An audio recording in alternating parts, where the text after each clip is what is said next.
hi friends last video ice cream చేసాను కదా అది స్టోర్ చేసి పెట్టుకున్న తర్వాత వన్ డే నైట్ ఉన్న తర్వాత నేను తీసుకున్నాను ఇలా రెడీ అయింది దీన్ని మనం కప్లో తీసుకొని సర్వ్ చేసుకోవచ్చు నా దగ్గర స్కూప్ లేదు కాబట్టి నార్మల్ ఇంట్లో ఉండే స్పూన్ దీంతో తీసుకుంటున్నాను ఎంతో రుచికరమైన butter scotch ice cream ready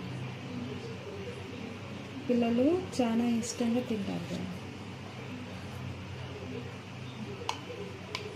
ఆ కలర్ అనేది ఎందుకు అలా అయిందంటే మనం బటర్ స్కాచ్ చెక్కీస్ అనేది యూజ్ చేశాం కాబట్టి ఆ కలర్ అనేది వచ్చింది నీట్గా సర్వ్ చేసుకొని పిల్లలకి ఇస్తే ఎంతో రుచికరంగా ఉండే బటర్ స్కాచ్ ఐస్ క్రీమ్ పిల్లలు ఎంతో ఇష్టంగా తింటారు ఇలా మన home made ingredients available ingredients think చేసుకోవచ్చు ఈ వీడియో నచ్చినట్లయితే like and share and subscribe చేసుకోండి ఈ వీడియో ముందు వీడియో డిస్క్రిప్షన్లో లింక్ చేస్తాము దాన్ని చూసుకోండి